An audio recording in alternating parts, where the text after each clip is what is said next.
कभी कभी इंसान अपने ही घर जाने की इतनी जल्दी में होता है कि उसे ये भी नहीं दिखता कि वो पीछे अपने ही सुहाग की इज्जत को आग लगा कर आया है। उस रात मीरा के बैग में सिर्फ कपड़े नहीं थे, उसमें थी एक जिद, थोड़ा सा अहंकार और वो भयानक गलत फहमी जिसने उसे ये सोचने पर मजबूर कर दिया कि उसका अपना घर वो है जहां उसने जन्म लिया, ना कि वो जहां उसने 7 फेरे लिए। लेकिन उसे कहाँ पता था कि जिस दरवाजे को वो अपनी पनाह समझकर खटखटाने जा रही थी, वही दरवाजा कुछ घंटों बाद उसकी रूह को छलनी कर देगा। बाहर दिसंबर की सर्द हवा चल रही थी। कमरे में दीवार घड़ी की टिक टिक किसी बम की तरह गूंज रही थी। सूटकेस की चेन बंद करने की आवाज ने उस खामोशी को चीर दिया। आर्यन कोने में खड़ा था, खिड़की से बाहर देखते हुए। उसकी पीठ मीरा की तरफ थी, लेकिन उसके कंधों का झुकाव बता रहा था कि वो अंदर से कितना टूट चुका था। मीरा ने अपना दुपट्टा संभाला और आर्यन की तरफ देखा। आर्यन, मासी की बेटी की शादी है। 5 साल बाद इतना बड़ा फंक्शन है, सब जा रहे हैं, मेरा जाना जरूरी है। आर्यन पलटा नहीं। उसकी आवाज भारी थी, जैसे गले में कांच फंसा हो। मीरा, कार्ड पर मेरा नाम सिर्फ औपचारिकता के लिए है। उन्होंने फोन करके एक बार भी मुझे नहीं बुलाया। इज्जत मांगने से नहीं मिलती, महसूस करवाई जाती है, और वहां मुझे वो महसूस नहीं हो रही। मीरा चिढ़ गई। तुम हमेशा अपने ईगो को बीच में लाते हो। वो मेरा मायका है, मेरा अपना घर। वहां जाने के लिए मुझे किसी न्योते की जरूरत नहीं है, और अगर तुम्हें नहीं जाना तो मत जाओ, पर मैं जाऊंगी। कमरे में तनाव इतना गाढ़ा था कि उसे चाकू से काटा जा सकता था। आर्यन की सांसों की आवाज तेज हो रही थी। टेबल पर रखा पानी का ग्लास भी जैसे कांप रहा था। मीरा ने जब सूटकेस उठाया तो पहियों की गड़गड़ाहट उस सन्नाटे में किसी चीख जैसी लगी। उसने उम्मीद की थी कि आर्यन उसे रोकेगा, हाथ पकड़ेगा, लेकिन वो पत्थर बना खड़ा रहा। जाते जाते मीरा की नजर आर्यन की मेज पर रखी एक डायरी पर गई। वो खुली थी और उस पर कुछ लिखा था जो उसने जल्दी में पढ़ा नहीं। शायद कर्ज या आखिरी मौका जैसा कुछ, पर उसकी जिद ने उसे रुकने नहीं दिया। मीरा ने टैक्सी बुलाई। जब वो घर की दहलीज पार कर रही थी, उसे एक पल के लिए लगा जैसे कोई अदृश्य धागा टूट गया हो। एक अजीब सी सिहरन उसकी रीढ़ में दौड़ गई। क्या वो सिर्फ घर छोड़ रही थी या कुछ और? रास्ते भर टैक्सी की खिड़की से गुजरते शहर की रोशनी उसे चिढ़ा रही थी। उसका फोन बजा। माँ का फोन था। बेटा, निकल गई ना? अकेले आ रही है ना? हाँ माँ, अकेले, मीरा ने कहा, लेकिन अकेले शब्द उसके हलक में कड़वा लगा। हम सबको लगता है कि मायका वो जगह है जहाँ हमारे सारे गुनाह माफ हो जाते हैं, जहाँ हम फिर से बच्चे बन सकते हैं। लेकिन हम भूल जाते हैं कि शादी के बाद हम सिर्फ बेटी बनकर नहीं, किसी की पत्नी बनकर वहाँ जाते हैं। हमारा मान हमारे पति के मान से जुड़ा होता है। मीरा इसी भ्रम में थी कि वो सिर्फ मीरा है, आर्यन की पत्नी नहीं। अचानक टैक्सी वाले ने ब्रेक लगाया। मीरा का सिर अगली सीट से टकराते टकराते बचा। क्या हुआ भैया? मैडम, आगे रास्ता बंद है, वापस मुड़ना पड़ेगा। मीरा का दिल धक से रह गया। क्या ये कुदरत का इशारा था? क्या उसे वापस मुड़ जाना चाहिए था? लेकिन इंसानी दिमाग जिद के आगे इशारों को कहाँ समझता है। छोड़ आई थी वो अपने साये को उस अंधेरे कमरे में। रोशनी की तलाश में वो जिस घर की ओर भागी, उसे खबर ही नहीं थी कि जिसे वो अपना समझती है, वही आईना उसे गैरों सा अक्स दिखाएगा। जीवन में सही राह चुनने के लिए कभी कभी ठहरना पड़ता है, ठीक वैसे ही जैसे आप रवि मामा चैनल की कहानियों पर ठहरते हैं, सुकून और समझ के लिए। मीरा मायके पहुंच गई। गेट खुला, ढोल की आवाज आई, रोशनी से आंखें चौंधिया गई। सब खुश थे, लेकिन जैसे ही उसने अंदर कदम रखा, उसकी बड़ी चाची ने जो पहला सवाल पूछा, उसने मीरा के पैरों तले जमीन खिसका दी। अरे मीरा अकेली आई है? आर्यन नहीं आया?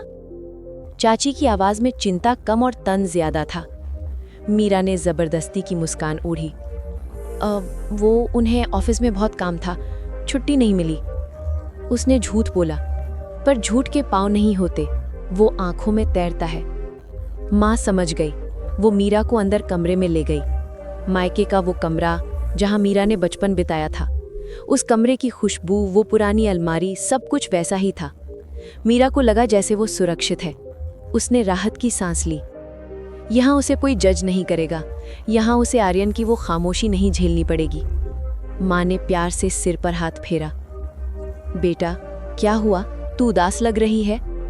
और बस इसी एक पल की जरूरत थी। मीरा का सब्र का बांध टूट गया। जो बातें, जो शिकायतें, जो झगड़े उसे आर्यन के साथ घर की चारदीवारी में रखने चाहिए थे, वो सब उसने अपनी माँ और बहनों के सामने उगल दिए। माँ, वो समझते ही नहीं। उनकी नौकरी ठीक नहीं चल रही, वो चिड़चिड़े हो गए हैं, मुझे जाने नहीं देना चाहते थे। कहते हैं कि इज्जत नहीं मिली। अरे अपनों में कैसी इज्जत? मीरा बोलती गई। उसने ये नहीं देखा कि दरवाजे के पास उसकी भाभी और बुआ भी खड़ी थी। वो बस अपना मन हल्का कर रही थी।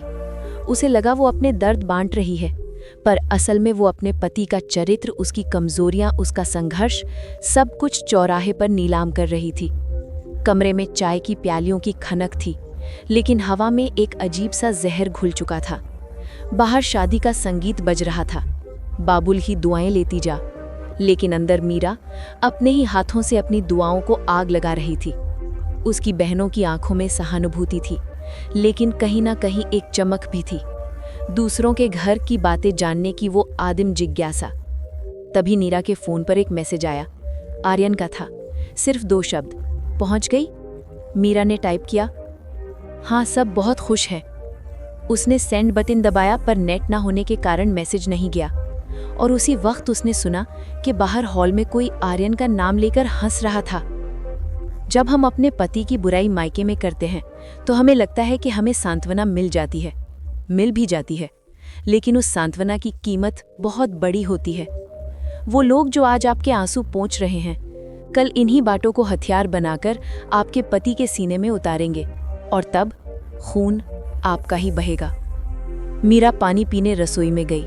वहां बुआ और चाची बातें कर रही थी। उन्होंने मीरा को देखा नहीं। सुना तुमने? आर्यन की नौकरी का हाल बुरा है, तभी तो मुंह छुपाए नहीं आया। हाँ, और देखो तो मीरा को बेचारी कैसे निभा रही है। मैंने तो पहले ही कहा था, लड़का इस घर के लायक नहीं है।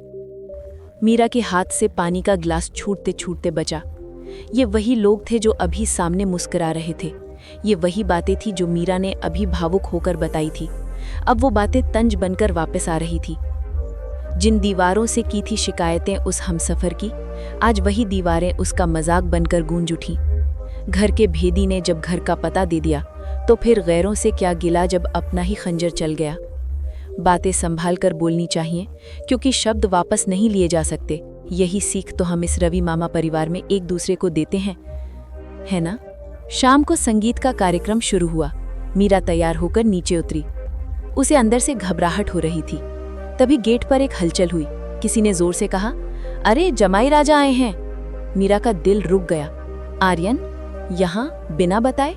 लेकिन उसके चेहरे को देखकर मीरा को खुशी नहीं, एक अनजाना डर लगा, क्योंकि आर्यन की आंखों में वो नहीं था जो हमेशा होता था। आर्यन गेट पर खड़ा था, हाथ में एक छोटा सा गिफ्ट बॉक्स। उसने साधारण कपड़े पहने थे, शायद ऑफिस से सीधे आया था। उसके चेहरे पर थकान थी, लेकिन एक विनम्र मुस्कान भी। उसने मीरा के लिए अपनी ईगो, अपना आत्मसम्मान साइड में रख दिया था। वो आया था क्योंकि मीरा चाहती थी, लेकिन मीरा ने जो जहर कुछ घंटे पहले बोया था, उसके फसल कटने का वक्त आ चुका था। मामा जी आगे बढ़े। उन्होंने आर्यन को गले लगाने के बजाय दूर से ही हाथ जोड़ा। आओ आओ आर्यन बाबू, हमें जो लगा काम धाम के चक्कर में तुम हमें भूल ही गए। वैसे सुना है आजकल काम कुछ हल्का चल रहा है। आसपास खड़े लोग दबी हंसी हंस पड़े। आर्यन की मुस्कान वहीं फ्रीज हो गई। उस हॉल में सैकड़ों वाट के बल्ब जल रहे थे, लेकिन आर्यन के चेहरे पर अंधेरा छा गया। उसे समझ नहीं आया कि मामा जी को उसकी नौकरी की दिक्कत के बारे में कैसे पता चला। उसने मीरा की तरफ देखा। मीरा भीड़ के बीच खड़ी थी, सिकुड़ी हुई, सहमी हुई। उसकी नजरें आर्यन से मिल नहीं पा रही थी। उस एक नजर के संपर्क ने आर्यन को सारी कहानी बता दी। आर्यन अपमान का घूंट पीकर आगे बढ़ा। उसने चाची के पैर छुए। चाची ने आशीर्वाद देते हुए कहा, जीते रहो, और बेटा कभी मीरा की भी सुन लिया करो। बेचारी यहाँ आकर कितना रोई। घर की बात घर में रहे तो ठीक, पर तुम तो उसे बोलने का मौका ही नहीं देते। हर शब्द एक थप्पड़ की तरह आर्यन के गाल पर लग रहा था। वो मीरा के लिए आया था, वो उसे सरप्राइज देने आया था। उसने अपनी बाइक बेचकर वो गिफ्ट खरीदा था जो मीरा के हाथ में देने वाला था। लेकिन यहाँ तो उसकी धज्जियां उड़ाई जा रही थी। और इसका जिम्मेदार कौन था? कोई दुश्मन नहीं, उसकी अपनी अर्धांगिनी। आर्यन ने अपनी जेब में हाथ डाला। उसकी मुट्ठी किसी चीज पर कस गई। क्या वो अब भी वो गिफ्ट देगा या कुछ और? तभी एक कजिन ने मजाक में कहा, जीजा जी, अब तो मीरा दीदी को यहीं रहने दो कुछ दिन, वहां तो वैसे भी तंगी है, यहाँ कम से कम खाना तो सुकून से मिलेगा। ये मजाक नहीं था, ये हमला था। उस पल मीरा को एहसास हुआ कि मायके का अपनापन एक छलावा हो सकता है अगर वहां पति का सम्मान न हो। उसे वो पल याद आया जब उसने आर्यन को नाकारा कहा था। अब जब पूरी महफिल उसे नाकारा कह रही थी तो मीरा का अपना वजूद जल रहा था। पति सिर्फ एक व्यक्ति नहीं होता, वो औरत का गौरव होता है। उसका अपमान औरत के माथे पर लगे कलंक जैसा होता है। मीरा दौड़कर आर्यन के पास जाना चाहती थी, उसका हाथ पकड़कर सबसे कहना चाहती थी, बंद करो ये सब, वो मेरे पति हैं और वो बहुत अच्छे हैं। लेकिन उसके पैर जम गए थे, क्योंकि वो जानती थी कि इस आग की माचिस उसी ने जलाई थी। आर्यन ने मीरा को देखा। उसकी आंखों में गुस्सा नहीं था, सिर्फ एक गहरा अथाह दर्द था। ऐसा दर्द जो चिल्लाता नहीं, बस मार देता है। उसने धीरे से गिफ्ट मेज पर रखा। बिना कुछ खाए, बिना पानी पिए वो मुड़ा। बिक गया वो बाजार में जिसे अनमोल होना था। अपनों की महफिल में ही उसे शर्मसार होना था। उसने तो बस अपना दर्द बांटा था हमदर्दों से। क्या पता था कि हर लफ्ज का उसे गुनहगार होना था। रिश्तों की डोर बहुत नाजुक होती है दोस्तों। अगर आप भी इस दर्द को महसूस कर रहे हैं तो वीडियो को लाइक करके अपनी हाजिरी लगाएं। मीरा आर्यन चिल्लाई और उसके पीछे भागी। आर्यन गेट तक पहुंच चुका था। उसने मुड़कर मीरा को देखा और सिर्फ एक वाक्य कहा, एक ऐसा वाक्य जिसने उस शादी के शोर को शमशान की खामोशी में बदल दिया। मीरा, मुझे लगा था मैं तुम्हारे घर आया हूँ, पर मुझे नहीं पता था कि तुम मेरे घर को घर मानती ही नहीं हो। और वो अंधेरे में ओझल हो गया। मीरा वहीं गेट पर खड़ी रह गई। बारिश शुरू हो चुकी थी। शादी का शोर अब उसे शोर नहीं बल्कि एक डरावनी हंसी लग रहा था। उसकी माँ पीछे आई। अरे वो चला गया? कैसा अजीब आदमी है, इतना गुस्सा, हमने तो बस। मीरा झटके से मुड़ी। उसकी आंखों में आंसू थे, पर अब वो कमजोर नहीं लग रही थी। उसमें एक काली दुर्गा जाग उठी थी। बस करो माँ, एक शब्द और नहीं। हॉल में सन्नाटा छा गया। तुम लोगों ने मेरे पति का अपमान किया। क्यों? क्योंकि मैंने तुम्हें अपनी परेशानियां बताई। इसका मतलब ये था कि तुम उनकी इज्जत उछालोगे। माँ सकपका गई। बेटा, हमने तो तेरे भले के लिए। मेरा भला? मीरा चीखी। मेरा भला इसमें है कि मेरा पति सिर उठाकर जी सके। आज मैंने अपनी जुबान से अपने सुहाग का कत्ल कर दिया और तुम सब ने उसमें साथ दिया। मीरा कमरे में भागी। उसने अपना सामान वैसे ही ठूंसा जैसे लाई थी। गीले कपड़े, बिखरे बाल, उसे अब वो मायका किसी जेल जैसा लग रहा था। हर चेहरा जो उसे अपना लगता था अब अजनबी और क्रूर दिख रहा था। उसे उस कमरे में अब दम घुटता महसूस हो रहा था जिसकी उसे सुबह तक याद आ रही थी। बैग उठाते वक्त उसे आर्यन का लाया हुआ वो गिफ्ट बॉक्स दिखा जो उसने मेज पर छोड़ा था। मीरा ने उसे खोला। उसमें एक सोने की चेन थी, वही चेन जो मीरा ने 6 महीने पहले एक दुकान पर पसंद की थी, लेकिन पैसों की कमी के कारण खरीद नहीं पाई थी। साथ में एक पर्ची थी। तुम्हारी मुस्कान के लिए मैं दुनिया से लड़ सकता हूँ मीरा, ये छोटी सी भेंट ताकि तुम्हें याद रहे कि वक्त बुरा है, तुम्हारा आर्यन नहीं। मीरा वहीं जमीन पर बैठ गई। उसके गले से एक जानवर जैसी चीख निकली। उसने क्या कर दिया? उसने उस देवता जैसे इंसान को इन गिद्धों के सामने डाल दिया। पछतावा दुनिया का सबसे भारी बोझ होता है। जब आपको पता चलता है कि सामने वाले ने आपके लिए अपना सब कुछ दांव पर लगा दिया और आपने बदले में उसकी पीठ में छुरा भोंका, भले ही अनजाने में। मीरा को अब समझ आ रहा था कि बिना बुलावे के जाने का मतलब सिर्फ निमंत्रण पत्र नहीं था। उसका मतलब था उस स्वाभिमान को कुचलना जो आर्यन की पहचान थी। मीरा ने रात में ही घर से निकलने का फैसला किया। कोई टैक्सी नहीं मिल रही थी। वो पैदल ही सड़क पर निकल पड़ी। बारिश तेज थी। उसके दिमाग में आर्यन का वो आखिरी चेहरा घूम रहा था। अगर वो घर छोड़कर चला गया तो? अगर उसने दरवाजा नहीं खोला तो? डर, एक ठंडा सिहरन पैदा करने वाला डर उसके दिल को जकड़ रहा था। ये डर खोने का था। ये डर उस जीरो एग्जिट का था जहां से रिश्ते की वापसी नामुमकिन होती है। कांच के टुकड़ों सा बिखर गया वो एतबार जो बड़ी मुश्किल से उसने जोड़ा था। लौट तो रही है वो अब अपने आशियाने की तरफ, पर क्या वो घर अब भी वही होगा जिसे उसने छोड़ा था? ये कहानी सिर्फ मीरा की नहीं है, शायद हम में से कई लोगों की है। अगर आपको भी लगता है कि मीरा को एक मौका मिलना चाहिए तो कमेंट में सेव रिलेशन जरूर लिखें। मीरा भीगी हुई, कांपते हुए अपने घर यानी ससुराल के दरवाजे पर पहुंची। रात के 2 बज रहे थे, घर में अंधेरा था। उसने कांपते हाथों से घंटी बजाई, कोई जवाब नहीं।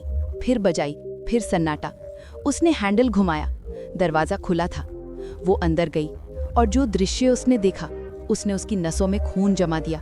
सामने हॉल में आर्यन का सारा सामान पैक रखा था। मीरा की सांसें अटक गई। क्या वो जा रहा है? तभी बेडरूम से आर्यन बाहर आया। उसके हाथ में एक फाइल थी। उसने मीरा को देखा, भीगी हुई, बदहवास, आंखों में काजल फैला हुआ। लेकिन आर्यन ने दौड़कर उसे गले नहीं लगाया। वो अपनी जगह खड़ा रहा, एक अजेय दीवार की तरह। आर्यन, मीरा फपक पड़ी। वो उसके पैरों में गिर गई। मुझे माफ कर दो, मुझसे बहुत बड़ी गलती हो गई। मैं बहक गई थी, मुझे नहीं जाना चाहिए था। मैंने उन लोगों को मौका दिया तुम्हें नीचा दिखाने का। आर्यन ने उसे उठाया नहीं, उसने बस शांत आवाज में कहा, उठो मीरा। उसकी आवाज में गुस्सा नहीं था, बल्कि एक अजीब सी परिपक्वता यानी मैच्योरिटी थी। मैं तुम्हें छोड़कर नहीं जा रहा मीरा। उसने सूटकेस की ओर इशारा किया। मैं शहर छोड़ रहा हूँ, मुझे दूसरी जगह नौकरी मिल गई है। छोटी नौकरी है, छोटा शहर है, पर वहाँ इज्जत की रोटी है। मीरा ने हैरानी से देखा। तो हम जा रहे हैं? मैं जा रहा हूँ, आर्यन ने कहा। तुम फैसला करो, क्योंकि आज मुझे समझ आया कि हम 2 अलग अलग नावों में सवार थे। मीरा, पति की इज्जत पत्नी का गहना होती है। अगर तुम उस गहने को ही बाजार में उतार दोगी तो तुम्हारे पास बचेगा क्या? मीरा ने उसका हाथ पकड़ लिया। मैं तुम्हारे साथ चलूंगी आर्यन, चाहे नर्क में चलो। मुझे मायका नहीं चाहिए, मुझे रिश्तेदार नहीं चाहिए, मुझे सिर्फ तुम चाहिए। आज मैंने देख लिया कि कौन अपना है और कौन पराया। जिन लोगों के सामने मैंने तुम्हारी बुराई की, उन्होंने मजा लिया, और तुम अपमान सहकर भी वहां मेरे लिए आए। आर्यन की आंखों में नमी आ गई। उसने मीरा के सिर पर हाथ रखा। रिश्ते खून से नहीं, एहसास से बनते हैं मीरा। मायका जाना गलत नहीं है, लेकिन बिना बुलावे के और बिना पति के सम्मान को साथ लिए जाना ये गलत है। जब तुम मेरी कमियां उन्हें बताती हो तो तुम मुझे नहीं, अपने ही चुनाव को गलत साबित करती हो। उस रात उस बंद कमरे में बिना किसी शब्द के बहुत कुछ तय हो गया। मीरा ने अपना मायका नहीं छोड़ा, लेकिन उसने वो बचकाना मुंह छोड़ दिया। उसने सीख लिया कि दुनिया के सामने अपने घर का किला अभेद्य होना चाहिए। घर के अंदर चाहे जितने बर्तन खड़कें, बाहर आवाज नहीं जानी चाहिए। सुबह की पहली किरण के साथ मीरा और आर्यन ने उस शहर को छोड़ दिया, एक नई शुरुआत के लिए। लेकिन सवाल ये रह गया, अगर आप मीरा की जगह होते और आपका अपना परिवार आपके जीवन साथी का अपमान करता, तो क्या आप चुप रहते या उसी वक्त रिश्ता तोड़ देते? नीचे कमेंट में बताइए, आपकी राय किसी का घर बचा सकती है। दोस्तों, मायका और ससुराल तराजू के 2 पलड़े हैं। बैलेंस बनाना आपके हाथ में है। अगर इस कहानी ने आपके दिल के किसी कोने को छुआ है या आपको अपनी कोई गलती याद दिलाई है, तो इस वीडियो को लाइक ज़रूर करें और इसे अपनी बहनों, बेटियों और सहेलियों के साथ शेयर करें। क्योंकि याद रखना, सम्मान दिया नहीं जाता, कमाया जाता है और बचाया भी जाता है।